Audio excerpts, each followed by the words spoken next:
Hello, champions. I hope you guys are doing very well in your studies. So, with more enthusiasm, I'm here to discuss one new topic that is consideration. So, let's start with the meaning of consideration. That is a simple meaning, something in return. बदले में मुझे कुछ मिलना is called as consideration. मैंने पैसे दिए सामने वाले को कुछ सामान लेने के लिए, तो मेरे लिए वो सामान क्या है? कंसिडरेशन. सामने वाले के लिए पैसे क्या है? कंसिडरेशन. तो here layman word is something in return. तो इस पूरे चैप्टर में क्या पढ़ने वाले हैं हम? Meaning and definition of consideration, legal rules regarding the valid consideration, rule of no consideration no contract and doctrine of privity of contract with their exception. तो कंसिडरेशन का मतलब क्या है पहले समझो. कंसिडरेशन एक क्या है? एसेंशियल एलिमेंट्स है without which no single promise can be enforceable. हर एक कॉन्ट्रैक्ट में कंसिडरेशन होना जरूरी है. बिना कंसिडरेशन के हमारा कॉन्ट्रैक्ट कभी भी वैलिडली नहीं बन सकता. What is consideration? Agree to be paid by the promisee. मतलब जो सामने वाला पर्सन प्रोमिस कर रहा है, या जो सामने वाला पर्सन रेडी टू पे है कि जो आपने सर्विसेज, जो आपने गुड्स मुझे दिए, उसके बदले में इतना प्राइस मैं आपको दूंगा, वो क्या है मेरे लिए? कंसिडरेशन. तो डेफिनेशन क्या है इसकी? टू क्लोज डी में, when at the desire of the promiser, the promisee or any other person has done anything, does anything or promised to do anything. मतलब कंसिडरेशन क्या है? जब सामने वाला पर्सन प्रोमाइजर की डिजायर पे कुछ कर रहा हो, कुछ करने वाला हो, या उसने पहले कुछ कर दिया हो, इट्स कॉल्ड एज कंसिडरेशन. कुछ करना ही नहीं. जब हमने यूनिट 1 का लेक्चर पढ़ा था तो उसमें हमने पढ़ा था कि कुछ करने का ऑफर भी हो सकता है, कुछ ना करने का ऑफर भी हो सकता है. जब कुछ करने का ऑफर था तो उसने कुछ कर दिया था, इसलिए वो कंसिडरेशन हो गया. बट मैंने जब उसको कुछ ना करने के लिए बोला था और जब उसने वो नहीं किया, तो वो भी क्या है? वो भी एक कंसिडरेशन है. तो कंसिडरेशन की डेफिनेशन क्या हुई? Where at the desire of promisor, promisee और any other person done anything, abstained anything, कुछ कर दिया था या कुछ नहीं किया था, डज एनीथिंग या डूइंग, एब्सटेन्ड एनीथिंग, या कुछ कर रहा हो कुछ नहीं कर रहा हो, या will do anything in future या will not do anything in future. तीनों ही एक्ट पास्ट, प्रेजेंट और फ्यूचर की हमारे कंसिडरेशन में आते हैं. कंक्लूड कर रहा हूं इसको. कंसिडरेशन क्या है? जब मेरी इच्छा पे सामने वाला पर्सन या उसके बिहाफ पे कोई और भी काम करे, काम करेगा, या उसने पहले काम कर दिया हो, बदले में पैसे मैं जो उसको दे रहा हूं, तो वो हमारा कंसिडरेशन माना जाएगा. तो डेफिनेशन हम पढ़ रहे हैं इसको डीपली थोड़ा सा और, कि act of doing something, act of not doing something must be the desire of promisor and from promisee और एनी अदर पर्सन. आप एक चीज सुनो, मैंने सामने वाले को 100 किलो चावल देने के लिए 2000 रुपए दिए उसको, तो अब मैंने कंसिडरेशन सामने वाले को दे दी 2000 रुपए, बट बदले में मुझे क्या चाहिए? चावल. ये मेरी डिजायर है और सामने वाले पर्सन को मेरे डिजायर के अकॉर्डिंग ही मुझे सामान देना पड़ेगा. मतलब वो ये नहीं कह सकता कि मैं आपको पल्सेस दूंगा, नहीं, क्योंकि डिजायर मेरी क्या है? मेरी डिजायर है राइस की. तो इसीलिए प्रोमाइजी को प्रोमाइजर की डिजायर पे ही वो एक्ट करना पड़ेगा, फिर वो गुड्स सप्लाई करने पड़ेंगे. और कंसिडरेशन पास्ट भी हो सकते हैं, प्रेजेंट भी हो सकते हैं, फ्यूचर भी हो सकते हैं. पास्ट कैसे? कि 2 महीने पहले उसने मेरे को 100 किलो चावल ट्रांसफर किए थे, उसके बदले में पैसे मैं आज दे रहा हूं, तो वो क्या थी? मेरी पास्ट कंसिडरेशन. आज पैसे दिए, आज चावल आ गए, प्रेजेंट कंसिडरेशन. आज पैसे दिए, 2 महीने बाद चावल आएंगे, तो ये क्या? Future consideration. तो ये हमारा बेसिक सा meaning of consideration. Consideration in short, exchange with each other. Form of consideration, some benefit, right or profit to one party and some detriment, loss to the other party. इसमें क्या बोला है कि consideration किसी के लिए profit, किसी के लिए loss. How is that possible?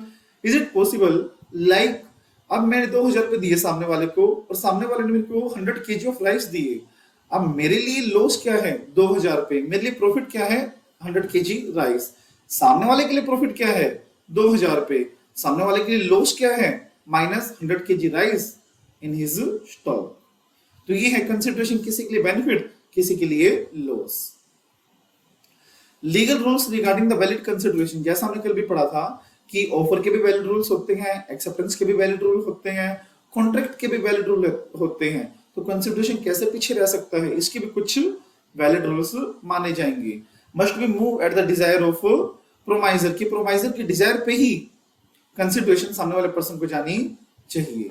उसके बाद कंसिडरेशन में मूव फ्रॉम प्रोमाइजी और एनी अदर पर्सन, वो किसी से मूव हो सकती है, चाहे प्रोमाइजी खुद आके दे मुझे, चाहे वो किसी पर्सन को मेरे पास भेजे टू परफॉर्म सच एक्ट। इसके एक एग्जांपल मैं लिखता हूं आपको।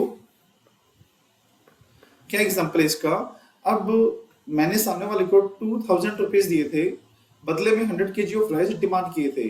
अब चाहे मैंने जिसको पैसे दिए थे वो आगे चावल दे मुझे, या फिर उसका कोई एजेंट आके दे, कोई भी पर्सन परफॉर्म कर सकता है ना कंसिडरेशन तो, बट डिजायर अल्टीमेटली किसकी होनी चाहिए? मेरी होनी चाहिए कि मुझे क्या चीज चाहिए है। तो इसलिए डिजायर प्रोमाइजर की होनी चाहिए, और मूव या तो वो प्रोमाइजर से भी आ सकते हैं, किसी और पर्सन से भी आ सकती है।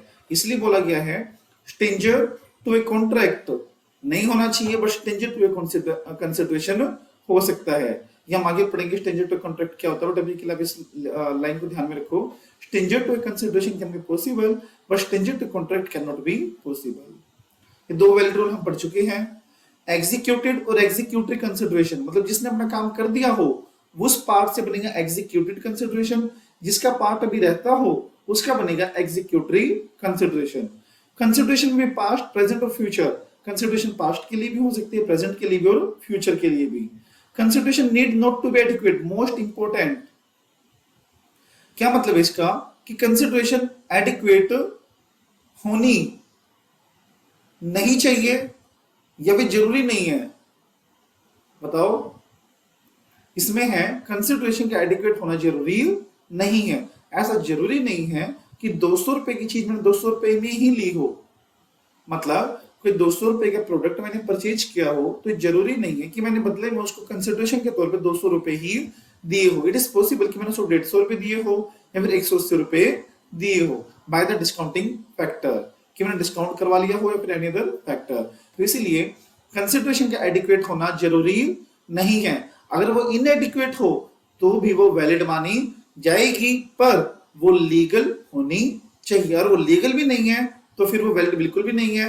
सिर्फ वो इनएडिक्वेट है तो वो वैलिड स्टिल मानी जाएगी। इसका एग्जांपल मैं देता हूं आपको। अगर मैंने 200 की चीज 180 में ले ली हो तो सिंपली वो 20 रुपए कम है तो कंसिडरेशन इनवैलिड नहीं होगी। बट कोई इलीगल कंसिडरेशन है, मैंने ड्रग्स लिए हैं या कोई अदर मेडिसिनल ड्रग्स या फिर other type of illegal activities करवाई हैं उससे, तो वो हमारी इनवैलिड मानी जाएगी। तो ये था consideration need not to be adequate but having some value in the eyes of law, मतलब लॉ की नजरों में वो लीगल होनी चाहिए और पर्टिकुलर वैल्यू की होनी जरूरी नहीं है।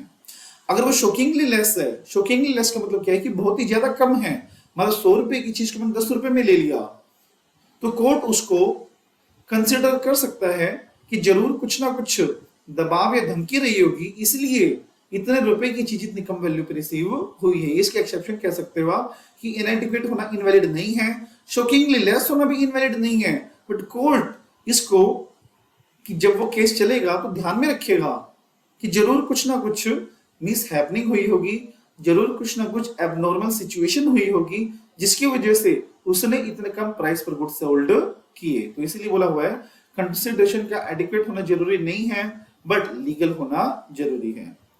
Performance of work one is not, I am repeating again, performance of work one is legally bound to perform, मतलब जो बंदा कुछ परफॉर्म करने के लिए लीगली बाउंड है उसको परफॉर्म करने के लिए वो किसी और से दोबारा से कंसिडरेशन नहीं मांग सकता। ये वैलिड पॉइंट है इसका कि जो बंदा लीगली बाउंड है कुछ करने के लिए तो वो काम करने के लिए वो किसी से भी कंसिडरेशन डिमांड नहीं कर सकता। Means consideration must not be performance of existing duty, मतलब जो ड्यूटी उसकी ऑलरेडी थी उसी ड्यूटी को वो पूरा करने के लिए अलग से किसी से कंसिडरेशन नहीं ले सकता। इसका मेरे पास एक ही एग्जांपल है, देखो बहुत अच्छा एग्जांपल है वो। जैसे अब एक पुलिस चौकी है, वो पुलिसमैन जो सिक्योरिटी करता है पूरे एरिया की, वो कहता है कि महीने के मैं 1000 रुपीज चार्ज करूंगा हर घर से। क्या वो ऐसा कर सकता है? नहीं कर सकता। क्यों? क्योंकि ऑलरेडी गवर्नमेंट उसको सैलरी दे रही है, वो बाउंड हो ड्यूटी परफॉर्म करने के लिए, तो उस ड्यूटी को परफॉर्म करने के लिए वो किसी अदर पर्सन से कंसिडरेशन नहीं डिमांड कर सकता। बस अब अगर वो उससे अबव कोई एक्ट कर रहा है तो वो कंसिडरेशन डिमांड कर सकता है। अबव एक्ट कैसे? मान लो कोई अदर सर्विसेज दे रहा है जो उसकी ड्यूटी में नहीं थी, तो वो वैलिडली कंसिडरेशन डिमांड कर सकता है। Consideration must be real not illusory. Illusory मतलब कि आप मुझे चावल दो, मैं आपको तारे तोड़ के लेके आऊंगा, तो क्या ये पॉसिबल है? ये पॉसिबल नहीं है। क्या इल्यूजरी है? ये इल्यूजन है, ये तो वह में ये। तो ऐसी कंसिडरेशन नहीं होनी चाहिए, वो रियल होनी चाहिए जो चीज पॉसिबल हो। इल्यूजरी मतलब बेतुकी नहीं होनी चाहिए। Consideration must not be unlawful, unlawful नहीं होनी चाहिए, इमोरल नहीं होनी चाहिए, अपोज टू पब्लिक पॉलिसी नहीं होनी चाहिए। कंसिडरेशन ऐसी भी नहीं होनी चाहिए कि उससे पब्लिक का नुकसान हो। तो ये थे हमारे कुछ essentials of a valid consideration. That is पहला डिजायर किसकी? प्रोमाइजर की। कौन दे सकता है? तो प्राइमाइजर कोई और पर्सन, एग्जीक्यूटेड या फिर एग्जीक्यूटरी, पास्ट प्रेजेंट और फ्यूचर। फिर consideration need not to be adequate, पर लीगल होनी चाहिए। Performance of one is legal bound to perform, मतलब जो एग्जिस्टिंग ड्यूटी परफॉर्म करने के लिए लायबल है उसके लिए कोई कंसिडरेशन नहीं चाहिए। रियल होनी चाहिए, इल्यूजरी नहीं होनी चाहिए, अनलॉफुल बिल्कुल भी नहीं होनी चाहिए। उसके बाद suit by third party to contract, बहुत ही प्यारा कंसेप्ट है, देखना ध्यान से। अब एक यहां पे लेट्स से पर्सन है राम और एक है श्याम। अब इन दोनों के बीच में कॉन्ट्रैक्ट हुआ है। राम ने ब्रेच किया, ब्रेच का मतलब कॉन्ट्रैक्ट के टर्म्स एंड कंडीशंस तोड़ी। तो क्या मोहन, कोई भी थर्ड पार्टी, क्या वो राम को शू कर सकता है? बताओ। Definitely no. सर क्यों? क्योंकि वो कॉन्ट्रैक्टिंग पार्टी था ही नहीं। कॉन्ट्रैक्टिंग पार्टी कौन थे? राम एंड श्याम। तो उनके बिहाफ पे कोई और पर्सन कभी भी शू नहीं कर सकता। तो इसलिए बोला हुआ है suit by third party to a contract, कि कोई भी थर्ड पार्टी कॉन्ट्रैक्ट के पार्टी जो नहीं है वो शू नहीं कर सकता। मैंने आपको अभी एक बात बोली थी कि वो लाइन को ध्यान रखना, stranger to a contract is not possible. मतलब कॉन्ट्रैक्ट कोई स्ट्रेंजर करे या फिर कॉन्ट्रैक्ट में कोई स्ट्रेंजर शू करे वो पॉसिबल नहीं है, बट कंसिडरेशन किसी स्ट्रेंजर से आ रही हो वो पॉसिबल है। अब जो ये बात बोली गई है कि सिर्फ कॉन्ट्रैक्टिंग पार्टीज ही शू कर सकती हैं, उसको हम बोलते हैं doctrine of privity of contract. Doctrine of privity of contract का मतलब क्या है कि जो कॉन्ट्रैक्टिंग पार्टीज हैं सिर्फ वही शू कर सकती हैं, अदर देन कॉन्ट्रैक्टिंग पार्टीज कभी भी शू नहीं कर सकती। बट उसके कुछ एक्सेप्शंस हैं जहां पे स्ट्रेंजर भी शू कर सकते हैं। Generally as per doctrine of privity of contract कोई स्ट्रेंजर शू नहीं कर सकता, बट कुछ एक्सेप्शन है जहां पे स्ट्रेंजर भी शू कर सकते हैं। पहली एक्सेप्शन क्या है? देखो, ट्रस्ट के केस में कोई थर्ड पर्सन भी शू कर सकता है, जो उसका बेनिफिशियरी है, जो उसका बेनिफिट लेता है ट्रस्ट का, वो भी शू कर सकता है। इन केस ऑफ फैमिली सेटलमेंट के केस में कोई थर्ड पर्सन शू कर सकता है। मैरिज कॉन्ट्रैक्ट के केस में शू कर सकता है third person. Assignment of contract के केस में क्या, जैसे मेरे को कोई बेनिफिट आना था कहीं से, वो मैंने किसी और को असाइन कर लिया, तो वो पर्सन भी उस परफॉर्मेंस को शू कर सकता है, फिर उस कॉन्ट्रैक्ट को परफॉर्म करवाने के लिए शू कर सकता है। एक्नॉलेजमेंट और स्टॉपल, अगर इन केस एल ने एम को 20,000 रुपए दिए ताकि वो एन को जाके दे सके, और एम ने एन को बता दिया कि आपके 20,000 रुपए मेरे पास रखे हुए हैं, तो कॉन्ट्रैक्टिंग पार्टी कौन थी? एल एंड एन के पैसे लेने देने इन्हीं को थे। तो अब क्योंकि एम ने कुछ चीज एक्नॉलेज कर ली, तो एन एम को भी शू कर सकता है, even though M third party क्यों ना थी। तो ये होता है हमारा एक्नॉलेजमेंट और estoppel. In case of covenant running with land, अगर कोई मैंने लैंड परचेज करी है जिसके साथ कुछ कंडीशन अटैच होके आ रही है, तो जो भी पर्सन, जो भी सक्सेसर उस लैंड को परचेज करेगा वो उन सारे टर्म्स एंड कंडीशन से अबाइड हो जाएगा, उसको सारे टर्म्स एंड कंडीशंस पूरी करनी पड़ेगी। और पूरी नहीं करी तो कोई भी पर्सन पब्लिक में से उठ के थर्ड पार्टी उसको शू कर सकता है। जैसे एक समूह दयाल था, उसने लैंड सेल करी किसी एक्स को, और एग्रीकल्चर लैंड थी कि उसमें इंडस्ट्री नहीं बन सकती। अब एक्स ने वो आगे फर्दर सेल कर दी वाई को, अब वाई ने उस पे एग्रीकल्चर लैंड पे इंडस्ट्री बनानी शुरू कर दी, तो कोई भी पब्लिक में से उठ के उसको शो कर सकता है, क्योंकि वो एक बेसिक कंडीशन थी जो कि उसको पूरी करनी चाहिए थी।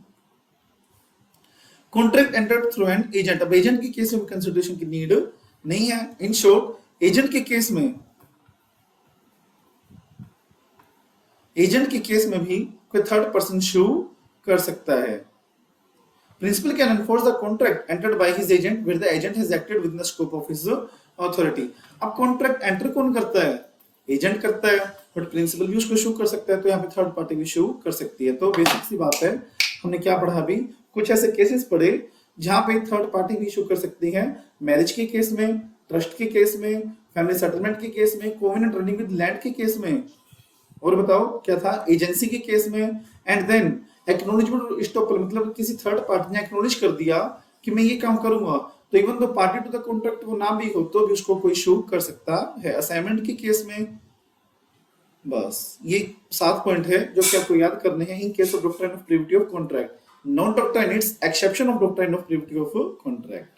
अब validity of agreement without consideration, कल जब हमने यूनिट 1 पढ़ा था तो उसमें पढ़ा था हमने कि valid of essential points of contract, तो उसमें एक पॉइंट कॉन्ट्रैक्ट का भी था कि कॉन्ट्रैक्ट में हमारा कंसिडरेशन होना चाहिए। कंसिडरेशन नहीं है तो कॉन्ट्रैक्ट हमारा वैलिड बिल्कुल भी नहीं माना जाएगा। उसके बाद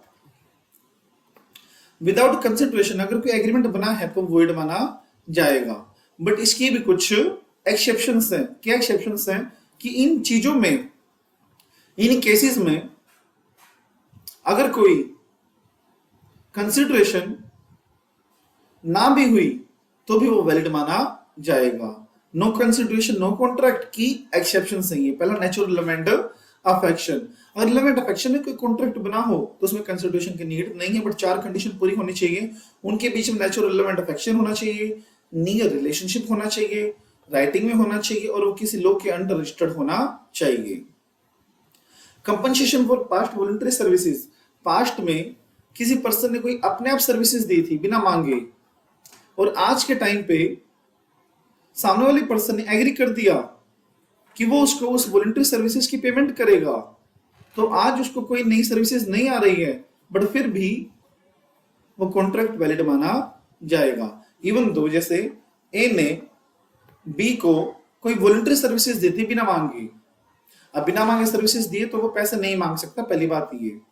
बट अगर बी ने एक बार प्रोमिस कर दिया कि मैं आपको उसके बदले में पैसे प्रोवाइड करूंगा,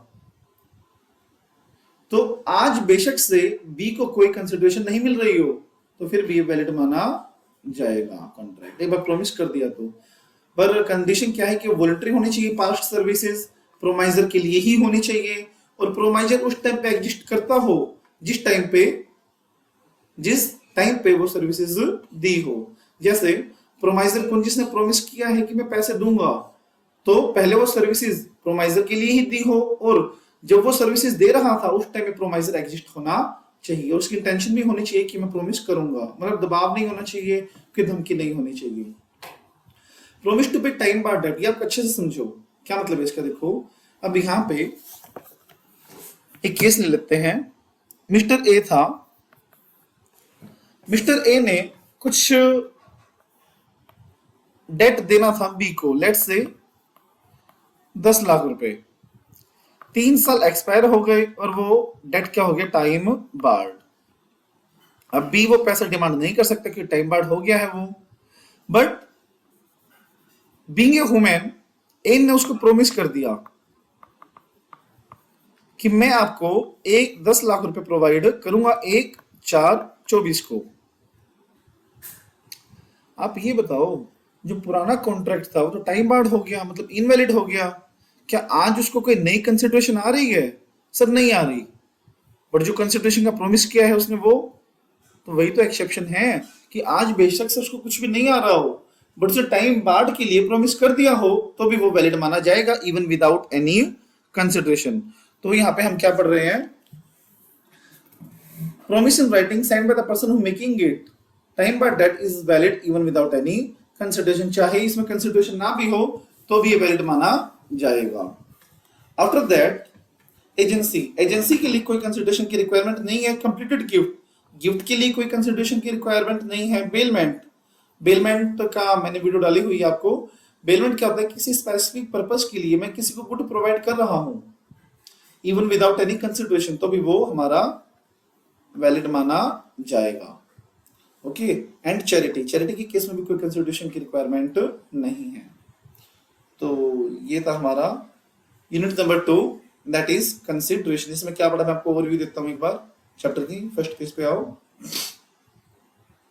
पहले हमने मीनिंग पढ़ा इसका, कंसिडरेशन में क्या होता है, समथिंग रिटर्न। फिर डेफिनेशन हमने पढ़ी कि प्रोमाइजर की डिजायर पे प्रोमाइजर ने कुछ किया हो, कुछ कर रहा हो या कुछ करेगा, या कुछ नहीं किया था, कुछ नहीं कर रहा यानी कुछ नहीं करेगा, तो कंसिडरेशन कहलाती है।